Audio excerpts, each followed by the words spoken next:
Today there are a lot of interesting updates from the Kursk direction. Here, the North Korean forces find themselves thrust into a conflict shaped by technologies and tactics far beyond their experience. Their struggle to contend with the relentless presence of drones reveals a dangerous gap in preparedness, setting the stage for a harsh lesson in the realities of modern warfare. After a week of relentless human wave assaults by the North Korean soldiers, they failed to achieve their primary goal of retaking a significant part of the Kursk Salient. Similarly, the Russians cannot present the limited gains as a victory, because it would mean admitting to the integration of foreign North Korean troops to fill their ranks, as domestic recruitment fails to compensate for the Russian losses. The failure of the North Korean assaults can be largely attributed to their troops' lack of experience with modern warfare and their inability to adapt. North Korea's decades of isolation from the outside world, with minimal external influence or exposure, have left its military doctrine severely outdated, rooted in strategies dating back to the Korean War over 70 years ago. One of their largest shortcomings has shown to be the inability to adapt to the unprecedented use of drones, which take a central role in modern Ukrainian combat operations.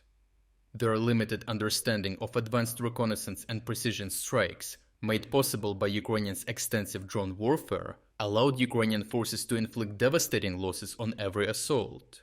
As a result, North Korean units performed even worse than even the least capable Russian assault units.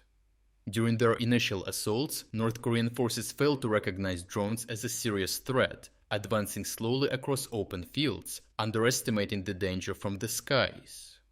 The soldiers did not attempt to maneuver or evade FPV drone strikes, while Ukrainian drone operators, skilled in targeting fast-moving troops, exploited their vulnerabilities. This lack of awareness made the North Koreans easy targets, with even inexperienced Ukrainian drone operators using single FPV drones to decimate large infantry formations. After suffering heavy losses in their initial encounters with drones, North Korean commanders attempted to adapt by setting up observation points and instructing soldiers to listen for buzzing sounds and scan the skies. However, these efforts had little impact on the Ukrainian drone operators, as the North Koreans lacked electronic warfare countermeasures or other advanced systems, leaving them vulnerable to continued drone strikes. Combat footage from the area shows North Korean soldiers repeatedly failing to protect themselves from drone strikes. Instead of attempting to maneuver, take cover, or lie down to reduce exposure, the soldiers often panicked and tried to shoot down the drones with small arms fire while standing in place. Ukrainian drone operators took advantage of this and repeatedly maneuvered their drones right in between the confused troops, causing the North Korean to kill each other as they tried and failed to shoot down the drones.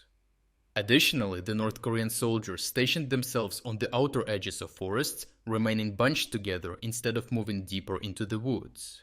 By doing so, they missed an opportunity to use the dense trees and terrain to disrupt drone signals, which could have reduced the effectiveness of Ukrainian strikes. This tactical error allowed Ukrainian drone operators to target and eliminate large groups of North Korean troops with just a few drone strikes, even after the soldiers had reached their objectives within the forests.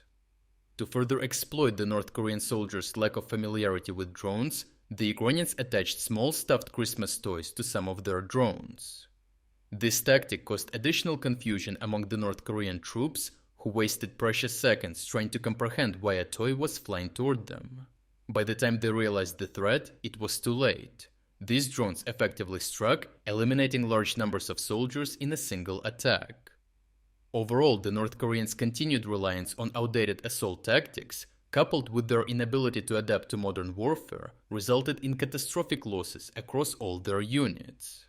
South Korean military intelligence attributed the high casualties to their inexperience with drone warfare and their unfamiliarity with the open terrain, as North Koreans are more accustomed to the more mountainous terrain of Korea. To address these issues, Russian and North Korean commanders may need to pause operations, to train their troops in counter-drone measures and overhaul North Korean combat tactics, a process that could delay the Kursk counteroffensive by weeks or even months.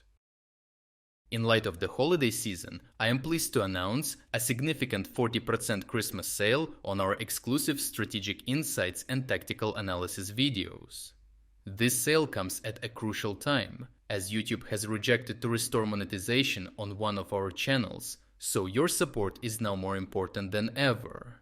If you've considered supporting my work but haven't had the chance yet, this is the decisive moment to make a difference. Check out the link in the description to take advantage of the sale and subscribe to our newly launched independent news website. Your support makes a decisive difference for our ability to continue producing these reports, and I appreciate everyone who stepped up to join us.